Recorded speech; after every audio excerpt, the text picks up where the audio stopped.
Eee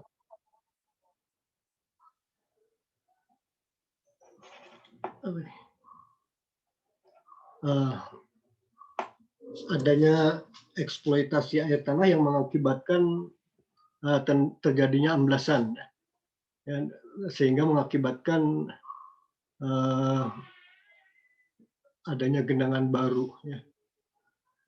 Nah, kemudian, eee,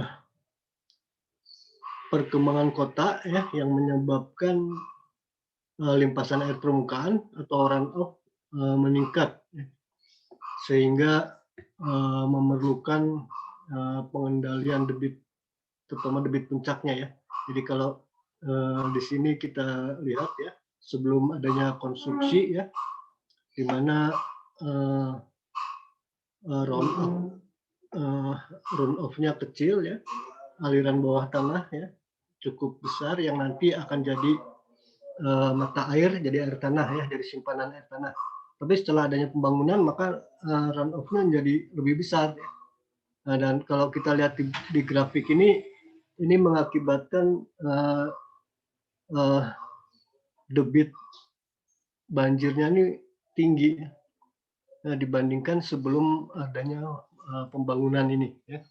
Jadi ini akibat, runoff yang, bertambah.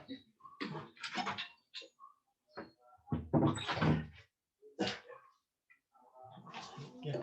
Dan ini juga kemarin sudah kita ulas, ya, dampak dari pembangunan, ya, itu mengakibatkan aliran permukaan tinggi, ya, mengakibatkan di sungai, di anak sungai itu, debitnya naik, ya. Itu yang mengakibatkan,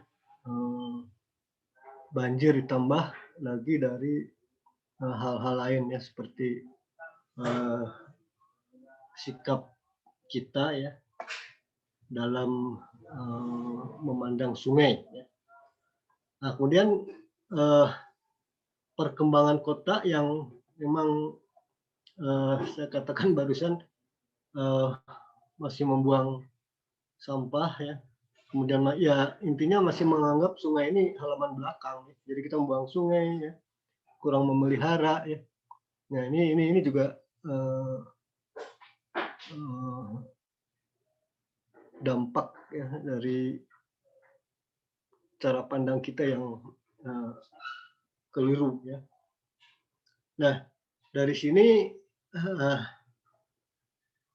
kita mengambil kebijakan, ya, bahwa pengembangan, sistem pengolahan drainase, ya, terutama drainase perkotaan itu diarahkan pada, pemantapan keterpaduan pengelolaan, ya.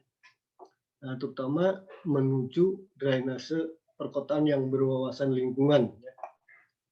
Di mana, ya, strateginya kita menyiapkan, rencana induk yang, lengkap, ya, kemudian mewujudkan, drainase perkotaan, melalui pendekatan eco drainase, ya, dengan memperhatikan, konservasi sumber daya air, ya. Juga mewujudkan, keterpaduan pengelolaan prasarana drainase, ya, dan prasarana kota lainnya, ya. Jadi adanya sinergi, ya, sinergi dengan, pengelola lainnya, ya. Nah, ini, contohnya, ya,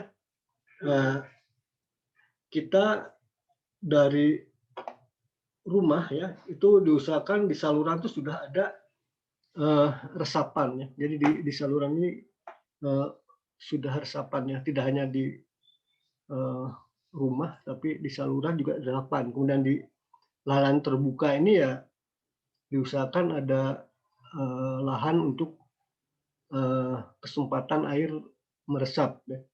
Nah, selanjutnya juga secara komunal kita bisa membuat, kolam retensi di mana tetap memberi kesempatan air itu, meresap. Karena, nanti di saat dibutuhkan, ya, kita akan bisa gunakan terutama, di musim kemarau, ya. Jadi, eee, intinya, ya, dari kebijakan yang di atas tadi, ya, poin-poin tadi, ya, sini, ya, kita meresapkan kembali air yang nanti akan digunakan pada saat-saat kita, membutuhkan. Ya. Nah ini juga metode eco-drain ya, yang tadi saya sudah sebutkan juga, di mana di pemukiman tuh ya disiapkan adanya kolam untuk konservasi dari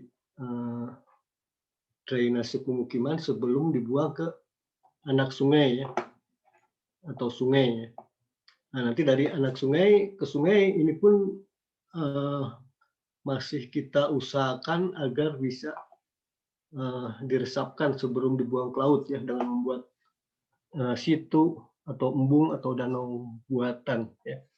Jadi prinsip tadi bahwa air ditahan, diresapkan dulu, ya, jangan dibuang langsung ke saluran, dibuang ke laut. Ya. Ini diresapkan dulu, ya, ditahan supaya jadi air tanah yang nanti digunakan kembali ya pada saat dibutuhkan. Ya. Kemudian juga pengolahan drainase perkotaan itu diutamakan mengoptimalkan fungsi prasarana dan sarana yang sudah terbangun. Ya. Jadi yang sudah ada juga dioptimalkan ya, dengan mewujudkan pelaksanaan kegiatan operasional dan pemeliharaan ya, juga mengurangi beban atau gangguan terhadap fungsi dari sistem drainase itu. Ya. Nah ini ya contoh operasi dan pemeliharaannya, termasuk membuat pengaman-pengaman di bibir saluran, ya. Juga melakukan pemeliharaan saluran, ya. Kemudian sepadan sungai yang memang harus tersedia, ya. Selain itu juga perilaku kita dalam membuang sampah, ya. Artinya sampah ya harus terkumpul, ya, tidak dibuang ke sungai, ya. Nah, ini untuk operasi dan pemeliharaan. Ya. Nah kemudian juga melakukan pengembangan perangkat peraturan, yaitu ya dengan adanya peraturan-peraturan dalam rangka pengelolaan drainase perkotaan. Ya. Jadi adanya peraturan yang menegaskan ya, dilarang buang sampah misalkan. Ya. Kemudian adanya sosialisasi juga ya ke masyarakat ya, bahwa saluran drainase atau sungai itu bukan halaman belakang ya, tapi itu merupakan halaman depan kita ya. Kemudian juga kapasitas kelembagaan ya, termasuk juga ya sumber daya manusianya ya, terutama dalam masalah pengelolaan drainase ya. Jadi lembaga yang berwenang ya, atau mereka yang memang bertanggung jawab ya, itu sumber dayanya ditingkatkan ya, selain payung hukumnya juga disiapkan ya. Kemudian juga adanya koordinasi ya antar pengelola ya, baik untuk wilayah sungai dengan dinas kebersihan misalkan ya, dengan tata ruang itu juga harus sinergi ya. Nah kemudian juga ya tentu ada kemauan dari pemangku kebijakan tentu ya, itu juga harus mendukung ya di sini ya. Kemudian juga tentu anggaran ya dalam melaksanakan ini ya, tetap anggaran tentu disiapkan ya. Jadi ya kita bisa mengajukan pembiayaan ini baik dari pemerintah ataupun dari pihak lain ya, yang memang nantinya akan bermanfaat untuk masyarakat banyak ya. dalam pengelolaan drainase ini ya.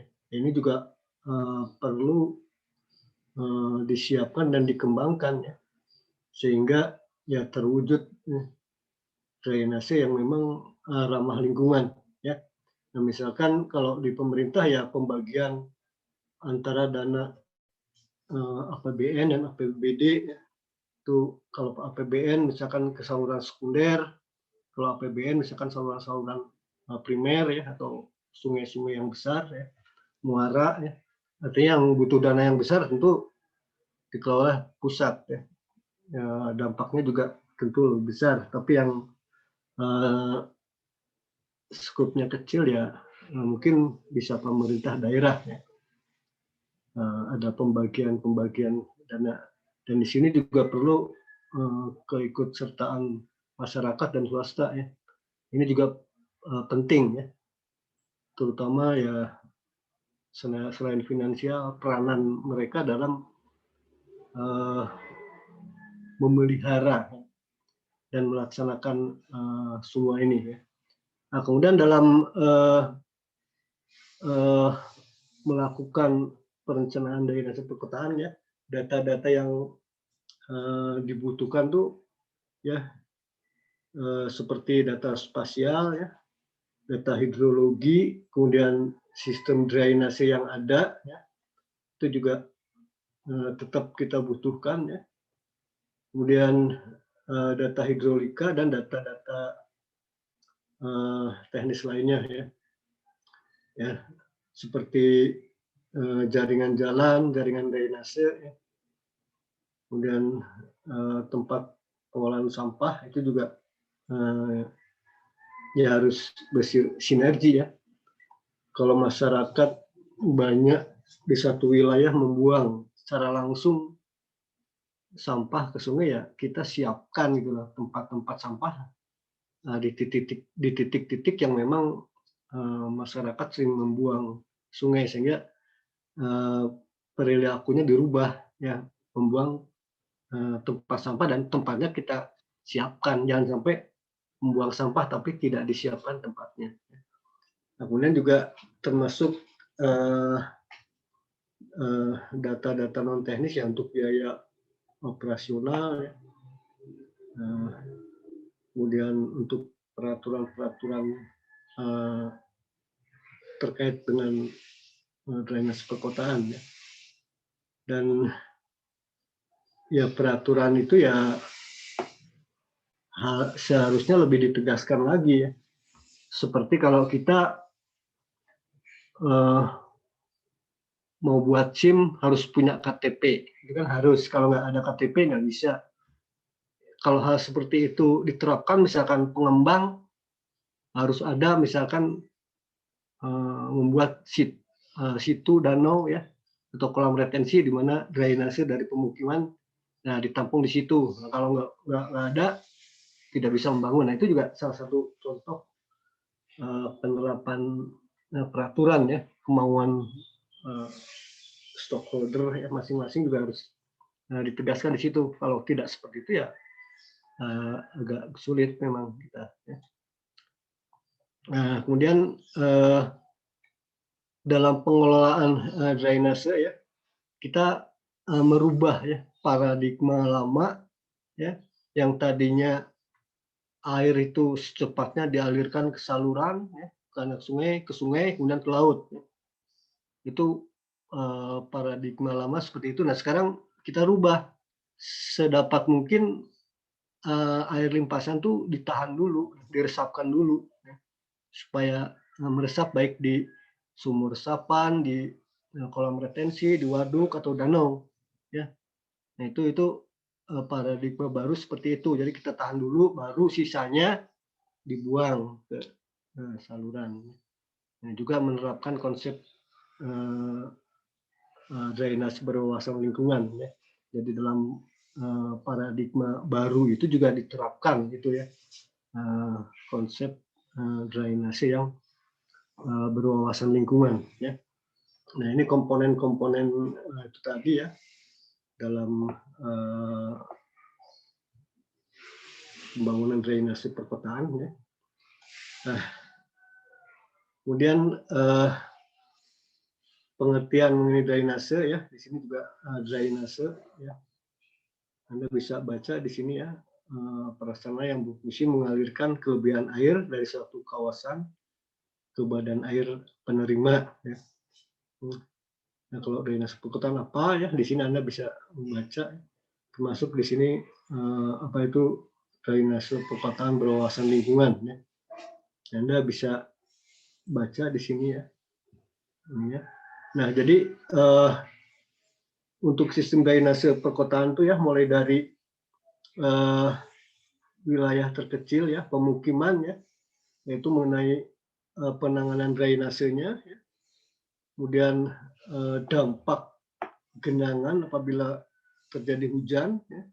Nah ini untuk wilayah pemukiman. Nah kalau disatukan menjadi wilayah yang lebih besar ya, wilayah perkotaan. Ya. Nah ini penanganan drainase, ya. Kemudian akibat atau dampak dari hujan ya, karena ada genangan.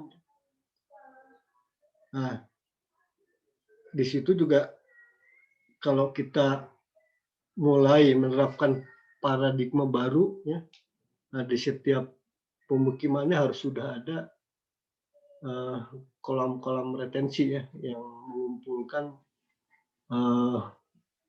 drainase dari pemukiman ya. Setelah itu baru dibuang ke saluran yang lebih besar yang akhirnya nanti ke sungai.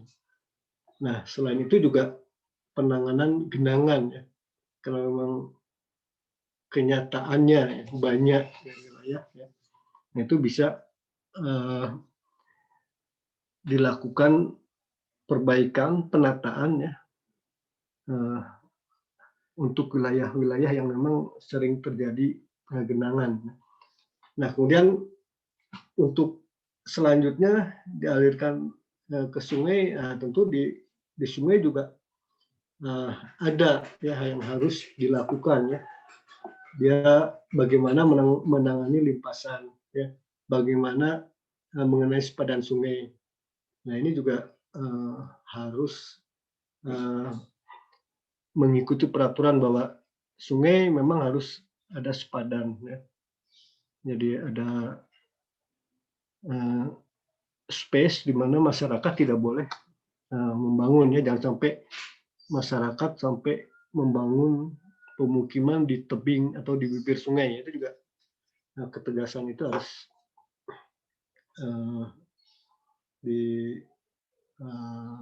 diwujudkan ya.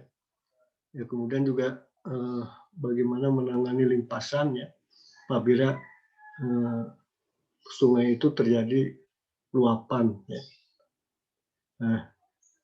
Nah ini pengaruh dari urban ya pada daerah tangkapan kemarin juga ya sudah dilihat ya.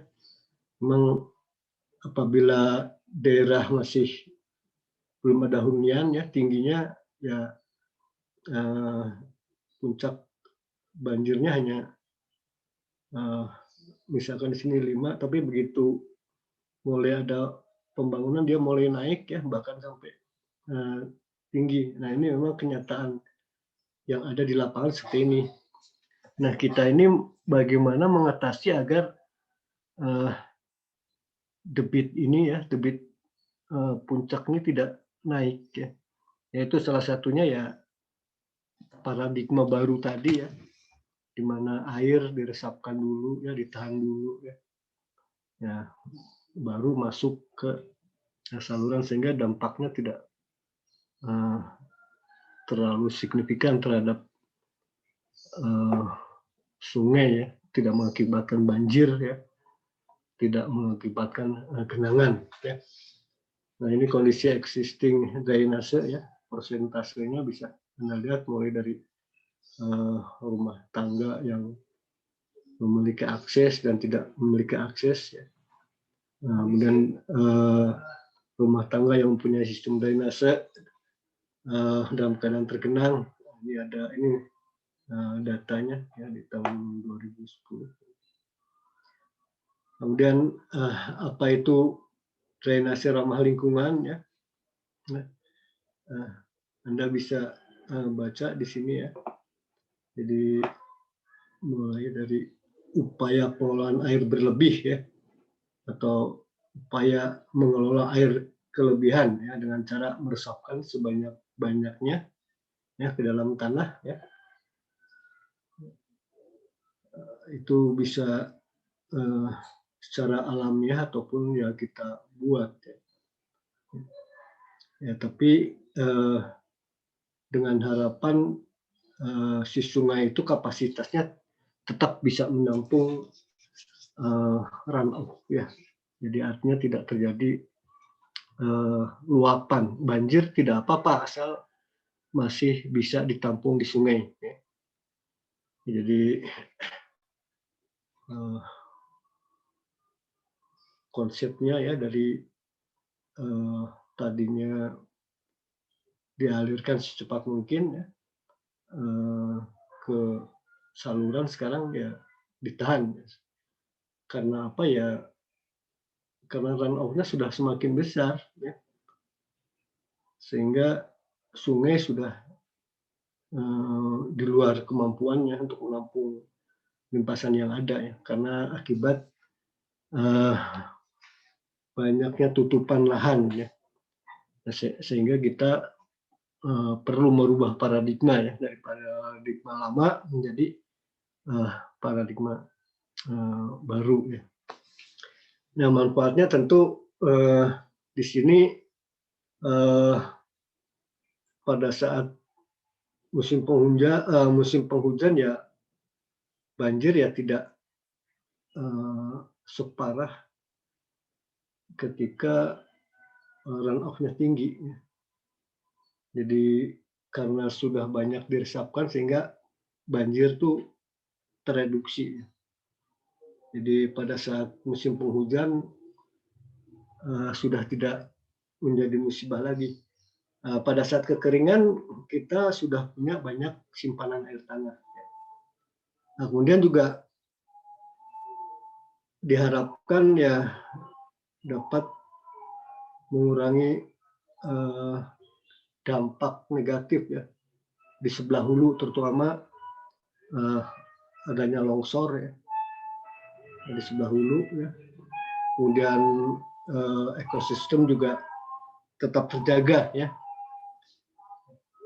Nah, itu diantara manfaatnya ya. Sekarang konsepnya tadi ya, dari paradigma lama kita rubah ya ke paradigma baru, dari tadinya secepat mungkin dialirkan ke saluran ya, sekarang kita tahan, kita tampung, kita resapkan, baru sisanya dibuang ya. Ini karena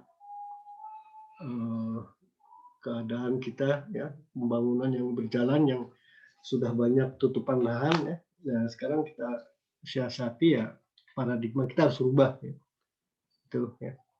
Nah, kemudian konsep-konsep penanganannya ya ini Anda bisa baca di sini ya.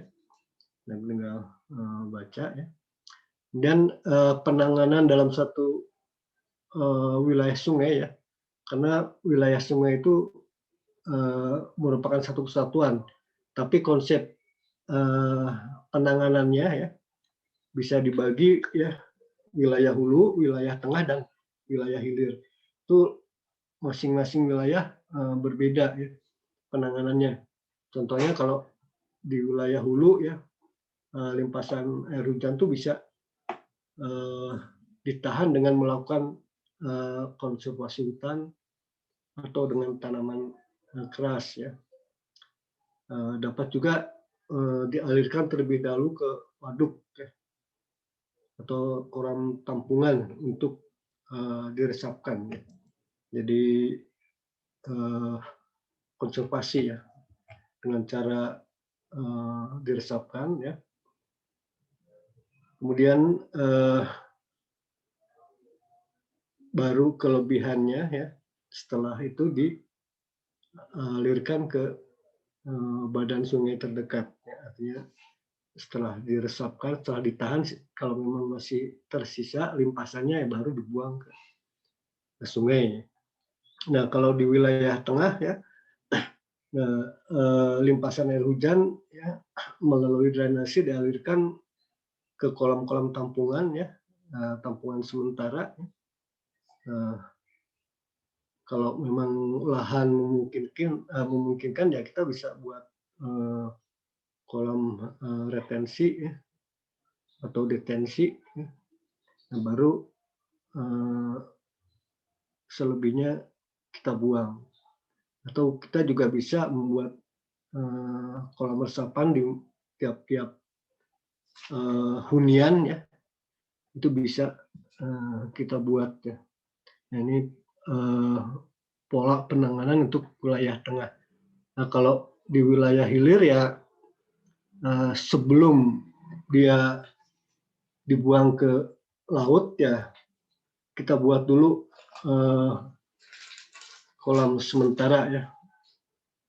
Jadi supaya bisa diresapkan dan di situ bermanfaat juga untuk menahan intrusi air laut ya. Jadi di wilayah hilir ya bisa kita buat kolam penampungan sementara ya. Ya nanti kalau sudah ya bisa dialirkan kembali ya, baik sistem pintu ya gravitasi ataupun kalau topografinya tidak memungkinkan bisa dengan sistem pompa. Dan itu untuk membantu juga menahan intrusi air laut ya. Air laut tidak masuk ke daratan. Nah, ini contoh penanganan skala rumah tangga ya. Air hujan ditampung ya, diolah ya, ada yang diolah, dimanfaatkan ya. Jadi tidak dibuang, nanti kalau kelebihannya baru dibuang. Nah, ini untuk kualitas air ini juga dengan sistem terpisah ya, di mana air limbah rumah tangga juga sedapat mungkin terpisah ya. Itu juga salah satu metode supaya drainase ini betul ramah lingkungan ya. Nah, jadi memang perlu ya digiatkan ya mengelola air kelebihan ya, atau dengan cara ditampung dulu ya, itu bisa dimanfaatkan ya atau diresapkan untuk cadangan air tanah ya. Itu juga menjaga ya kadar air tanah juga atau kelengasan tanah. Dan yang jelas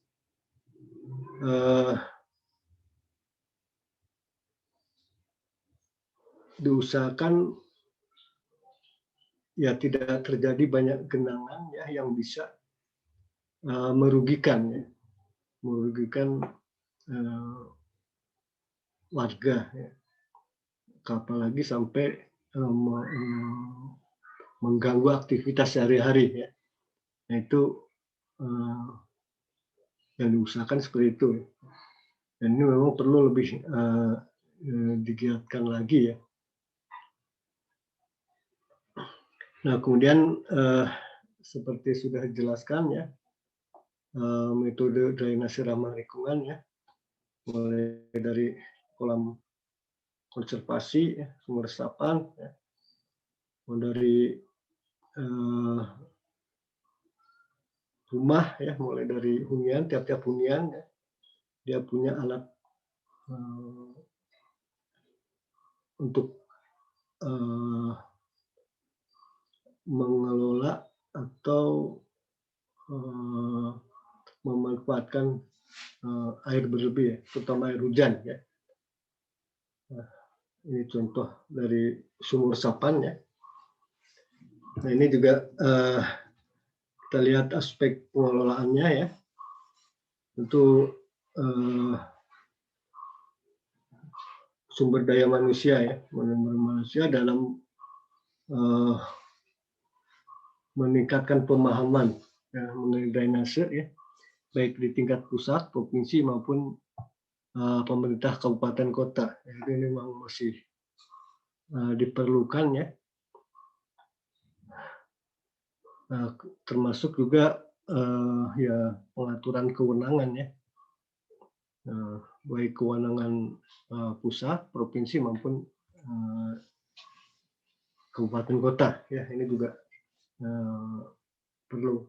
Dan kalau sudah pembagian kewenangan biasanya ya masalah fisiknya pun ya ada kewenangan pusat, provinsi, kabupaten kota itu juga masing-masing memiliki porsi masing-masing ya, termasuk pengawasannya juga ya, supaya tidak tumpang tindih, masing-masing memiliki kewenangan, memiliki tanggung jawab ya, untuk wilayahnya masing-masing ya. Jadi supaya tidak tumpang tindih ya. Nah ini juga aspek pemantauan ya, jadi tidak hanya pada masalah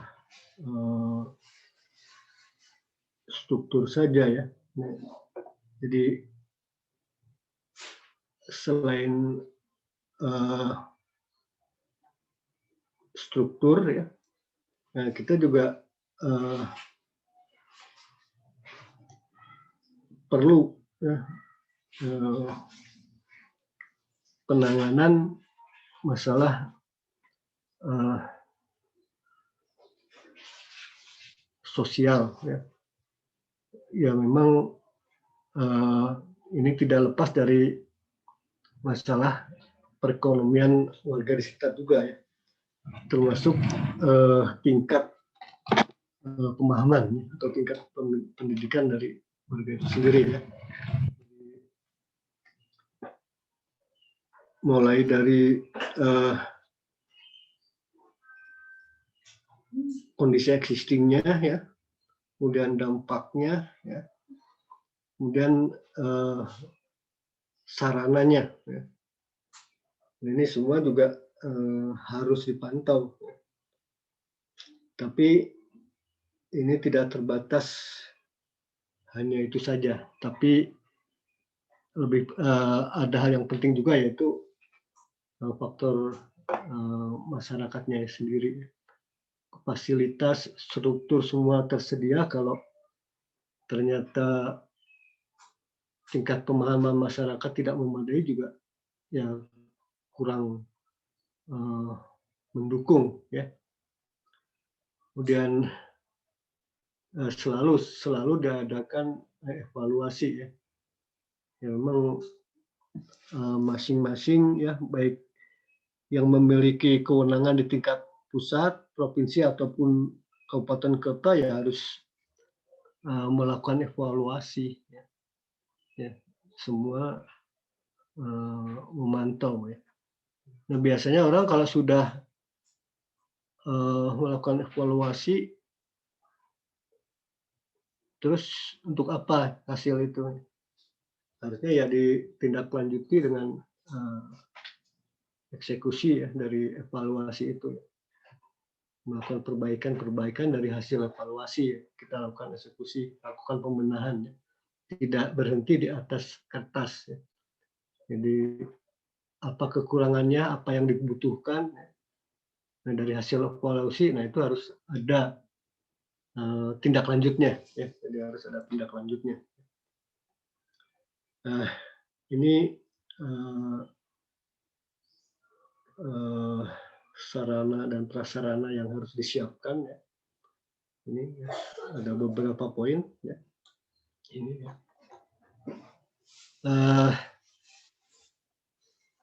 Ada yang mau ditanyakan dari ini?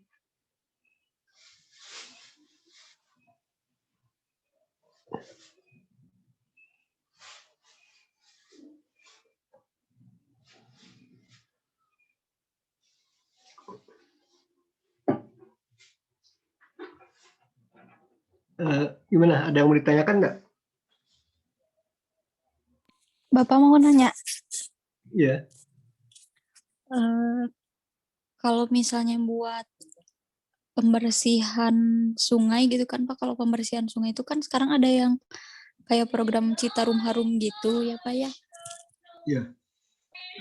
Nah, kalau kayak untuk pembersihan sampah di Muara Angke gitu Pak contohnya, itu kan teluk. Nah, menyebarnya tuh ke laut.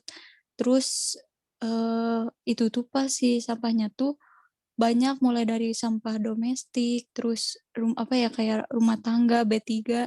Nah, itu tuh menyebar sampai ke laut beberapa kilometer dari pelabuhan. Nah, kalau kayak gitu Pak, eh, cara pemberantasan sampahnya tuh kayak gimana ya Pak? Eh, ya ini mulai dari cara pandang kita ya, masyarakat ya, jangan menganggap sungai itu wilayah belakang ya. Sungai itu ada halaman depan yang harus dipelihara. Artinya ya masa sih kita membuang sampah di depan rumah, kan enggak lah ya.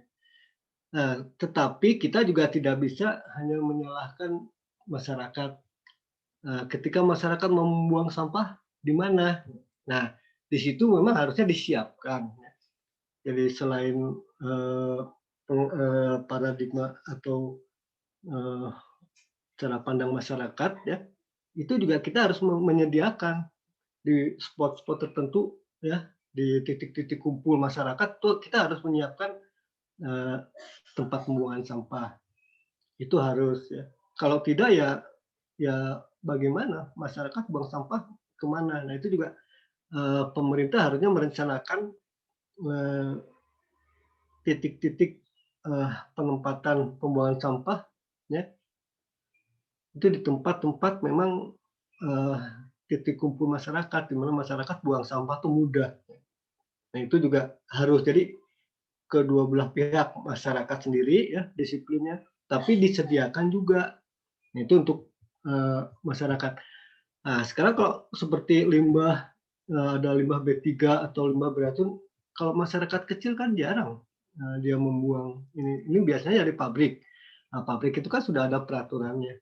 Nah ini sekali lagi juga ya semua pihak mentaati ya, di mana pabrik ya harus ada uh, apa, industri pengolahan limbah ya, itu harus harus ya sebelum membangun ya harus dilaksanakan itu sebagai satu syarat ya. Dia punya instalasi pengolahan air limbah atau IPA, itu suatu keharusan ya.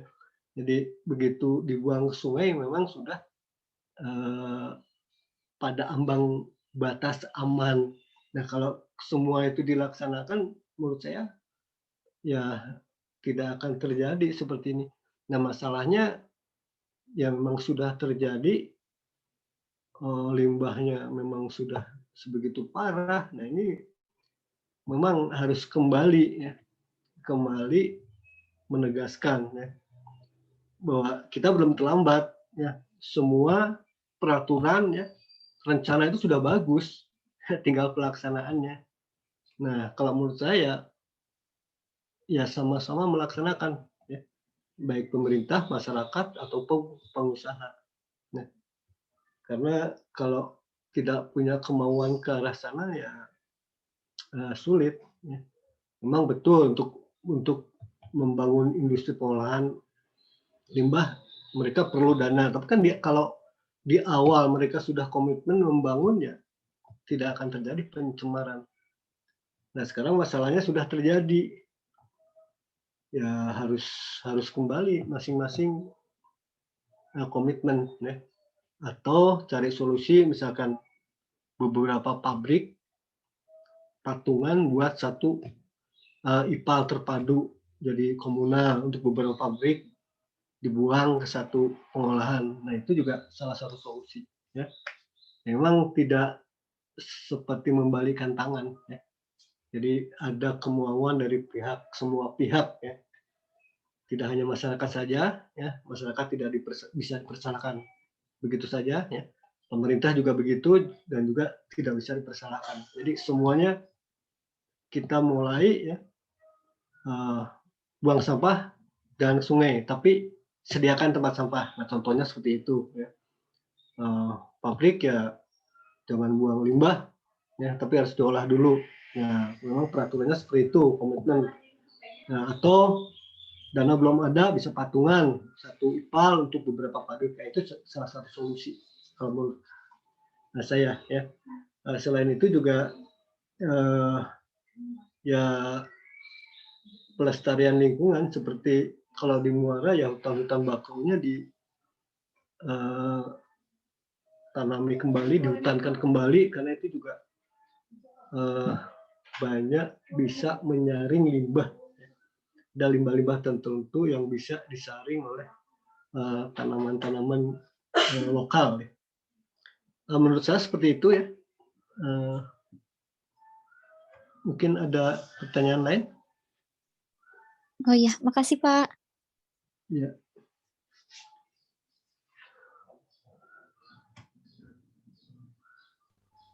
Kalau tidak ada, oh boleh, silakan. Gimana? Halo, ini Syifa. Ya. Sama yang Bapak udah jelasin, kalau misalkan di Indonesia tuh masih menganggap sungai itu halaman belakang. Bisa nggak sih Pak ngubah paradigma masyarakat biar kayak orang Belanda gitu? Kan padahal Belanda tuh permukaan tanahnya tuh di bawah airnya gitu Pak, rawan banjir, tapi Ya. malah nggak banjir gitu. Ya. Ya, betul. Itu yang saya bilang ada kemauan dari pemerintah, masyarakat, pihak LSM, dan semua pihak harus ada kemauan bagaimana caranya memberikan pengertian bahwa sungai bukan halaman belakang. Sekarang bukan hanya Belanda yang jauh ya, tetangga kita seperti Thailand itu sudah menganggap sungai itu halaman depan, makanya banyak sekali restoran-restoran yang menghadap ke sungai. Mereka membuka tempat wisata ya, kuliner itu menghadap ke sungai. Itu di Thailand itu sudah banyak itu, jadi mereka sudah mulai berbenah. Kemudian di India pun banyak ya sungai yang sudah dibenahi. Ya. Nah, kita memang ya perlu itu, mau nggak mau ya harus ada kemauan. Jadi harus ada program seperti contoh ya adanya sosialisasi atau pelatihan atau mengikut sertakan LSM yang mengajak warga, yang memberi pengertian warga, tapi selain itu juga pemerintah menyiapkan sarana ya, yang saya katakan tadi, tempat membuang sampah ya di spot-spot tertentu ya. Kemudian melakukan penghijauan di sepadan sungai, nah, itu juga salah satu contoh ya. Kemudian air limbah rumah tangga juga jangan langsung dibuang ke sungai, tapi ada pengolah limbah komunal misalkan untuk satu warga, satu RW atau satu kelurahan itu ditampung, diolah, baru setelah memenuhi persyaratan ya bisa dibuang ke sungai, baru dibuang. Itu juga jadi memang banyak pekerjaan kita ya tapi tidak ada kata terlambat, kita masih bisa memulai, bisa sebetulnya ya. Ya asalkan ada kemauan. Memang di sini politik ekonomi tidak masuk. Kalau orang ekonomi kan sekarang tanam uang, besok harus jalan, harus menghasilkan uang. Kalau di sini tidak bisa. Kita manfaatnya jangka panjang ya, untuk kelestarian, ya, untuk anak cucu kita ya. Nah itu jadi memang perlu dana, perlu ya investasi, makanya melibatkan swasta juga, ya LSM juga, dan tentu kesadaran masyarakat. Dan untuk menggerakkan ini ya memang harus dilakukan. Ya. Jadi tidak ada kata terlambat. Jadi menurut kita ya harus ada semacam gebiar lah ya, gebiar. Kalau kemarin ya Citarum Harum ya memang gebiar, tapi itu harus berkelanjutan ya. Semua pihak ya disadarkan. Gitu. Nah, kalau itu bisa ya baru kita bisa berhasil. Kalau ya semua pihak tidak ada kemauan ya sulit. Ya, negara-negara tetangga aja kita sudah mulai berbenah ya. Kalau bicara negara Eropa, mereka sudah jadi transportasi air ya, sungai itu jadi wisata air, mereka sudah sampai ke sana ya.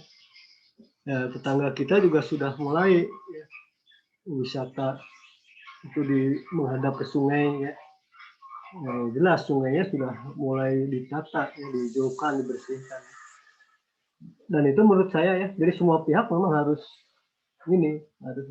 dan ya harus ada gebiar semacam ya program yang memang ya secara kesinambungan, jangan hanya sporadis. Ya. Itu menurut saya.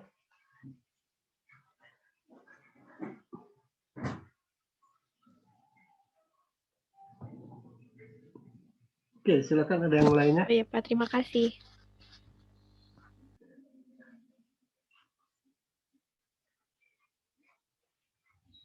Kalau tidak ada sedikit ini ya, ya ini yang ini kedua ini ya. Nah ini saya lupa tahun berapa, tapi ini di jurnal Oktober 2020 ini mahasiswa TPPG juga ya. Nah, bimbingan saya skripsinya perencanaan sistem pemanfaatan air hujan sebagai air siap minum di kantor Dinas Pendidikan Provinsi DKI Jakarta. Ya. Ini mahasiswa TPPG ya, ini skripsinya ya. Jadi dari air hujan kan dianggap dikategorikan limbah ya. Air limbah dirubah menjadi sesuatu yang bermanfaat. Nah itu kalau dinilai secara ekonomi memang tidak bisa ya, tapi itu hal yang sangat bermanfaat ya. Dari limbah dirubah menjadi sesuatu yang bermanfaat. Ya.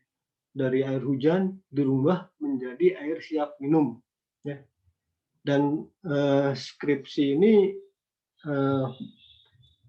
pada waktu itu saya minta juga jangan yang muluk-muluk tapi tidak bisa dilaksanakan. Ya. Nah, tapi dengan skripsi kakak Anda ini dengan disodorkan ke pihak ini ya, gedung ini juga bisa dilaksanakan. Maksudnya sangat mungkin untuk dilaksanakan. Ya. Jadi merubah limbah menjadi air yang siap minum. Ya. Limbah dari air hujan ya, jadi sesuatu yang bermanfaat. Ya. Nah, jadi ada bobot ilmiahnya yang ya lumayan menurut saya ya cukup ini yang baik ya, dan ini bisa dilaksanakan ya. Nah di sini dari mulai latar belakang ya, dari air hujan yang berlebih ya, kemudian Jakarta juga yang pemanfaatan air bersih ya dengan mengambil air tanah ya tanpa mengisi kembali ya. Kemudian semakin sulitnya air baku ya. Air bersih ya. Dengan hadirnya ini suatu terobosan ya. Satu hal yang andai kata ya 60% gedung-gedung di Jakarta menggunakan sistem ini, saya kira kekurangan air bersih, kemudian turunnya permukaan air tanah Jakarta, penurunan muka tanah Jakarta juga bisa ya tertanggulangi lah ya. Jadi dari karya ilmiah ini dekat, artinya sangat mungkin untuk dilaksanakan, ya. Terutama di kantor Dinas Pendidikan Provinsi Jakarta. Ya. Nah, kalau Anda baca ya di sini ya, mulai dari tujuannya ya, dia merencanakan ya, sistem pemanfaatan air hujan ya, sebagai air siap minum ya. Jadi dari air hujan menjadi air yang siap diminum ya. Jadi tetapi dalam skripsi ini bahwa ini kalaupun mau dilaksanakan biayanya juga tidak terlalu besar karena misalkan tidak terlalu banyak membongkar bangunan yang lama ya, artinya sinergi dengan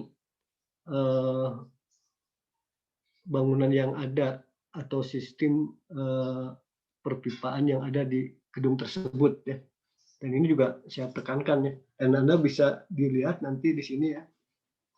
Dia mulai menghitung ya dari kebutuhan airnya ya, di kantor itu, ya. Kemudian suplai air hujannya ya, dan dihitung ya.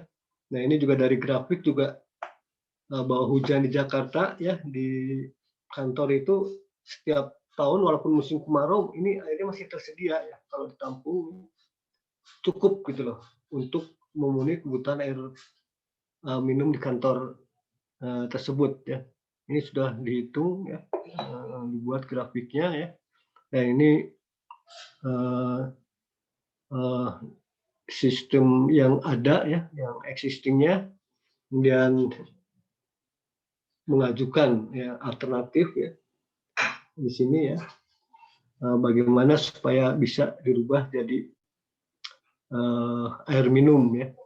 Nah ini ada alternatif 1, alternatif 2 ya. Dan ini tidak banyak merubah sistem perpipaan yang ada ya. Jadi tidak berubah ya.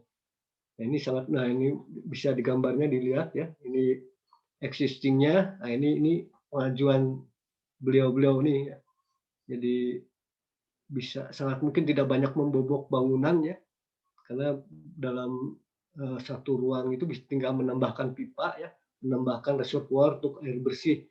Nah itu ditempatkan tidak di kamar mandi tentu ya kalau air bersih ya, di ruang kantor, di lobi atau di tempat-tempat dia sudah direncanakan. Nah tinggal menambah bak penampung ya untuk treatment ya di sini, dan lahannya pun tidak terlalu banyak makan lahan ya. Ini sudah dihitung ya. Sehingga saya katakan tadi ini sangat mungkin kalau mau dilaksanakan ya. Dan dia juga menawarkan sistemnya ya, alat-alatnya, dan dia juga menghitung biayanya ya. Itu dikalkulasi biayanya berapa sampai ketemu bahwa sebenarnya di tahun kedua juga sudah mulai ada ya penghematan ya dibandingkan dengan yang ada sekarang ya. Jadi betul-betul secara ekonomi juga lebih hemat gitu loh kalau dibandingkan kalau menggunakan dispenser ya, untuk air minum ya. Tapi yang lebih ya saya katakan tidak ternilai itu ya merubah dari limbah menjadi air minum ya, air dari limbah ya yang berlebih jadi sesuatu yang bermanfaat yang memang kita butuhkan. Nah itu nilai kedalaman atau bobot ilmiahnya yang bagus ya menurut saya. Dan ini juga kesimpulannya udah ditulis ya. Ini contoh karya ilmiah atau skripsi kakak Anda ya. Dan ide-ide seperti ini ya perlu terus digali ya. Anda bisa, karena di Polban juga dulu pernah saya membimbing ya, dari air hujan ya dirubah menjadi air siap minum ya. Ya, akhirnya siap pakai ya, bukan untuk diminum itu juga pernah. Tapi kalau ini langsung bisa diminum ya, bisa bedakan ya air yang siap pakai dan air yang siap minum ya. Jadi kalau air hujan dirubah misalkan untuk mandi, untuk cuci, kalau ini lain, dia bisa untuk diminum langsung. Nah itu jadi untuk kebutuhan memasak untuk minum ya. Itu ya. Baik, ada yang mau ditanyakan enggak?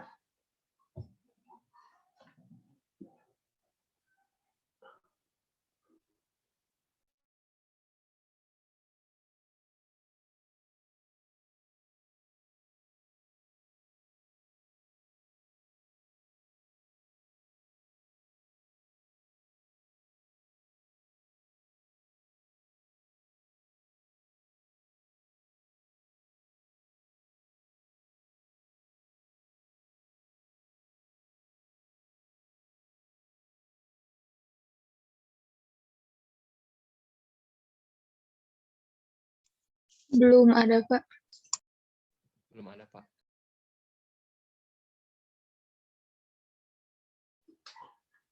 Ya, kalau belum ada tidak apa-apa. Mudah-mudahan yang saya berikan tadi bermanfaat ya. Kemudian untuk ini bisa di screenshotnya untuk ini. Ya, Pak. Ya, Pak, betul. bisa, Pak. Nanti dikirim ke ini saya untuk ini untuk data.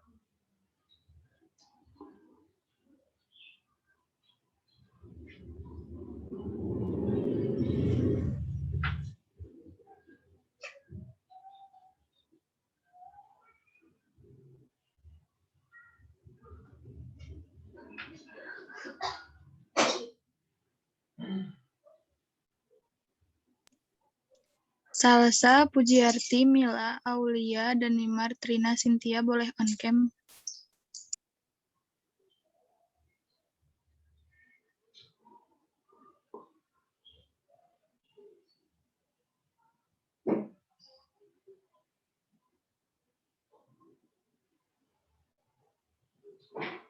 Sebentar, Indah.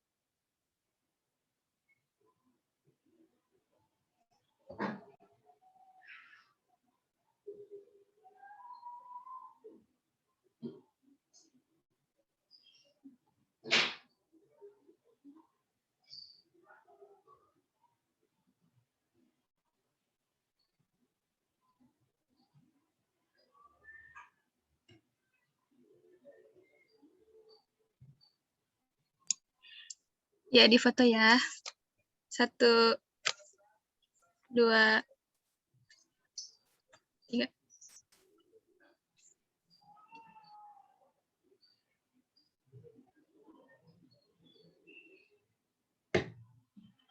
Ya, sudah? Ya, kalau sudah untuk kuliah hari ini saya akhiri. Kita lanjutkan minggu depan ya pada topik Ya, yang lain. Pak. Ya, terima kasih. Baik, Baik, Pak. Pak. Terima kasih, Pak. Terima kasih, Pak. Waalaikumsalam. Waalaikumsalam. Terima kasih, Pak. Waalaikumsalam. Pak. Terima kasih, Pak. Terima kasih, Pak.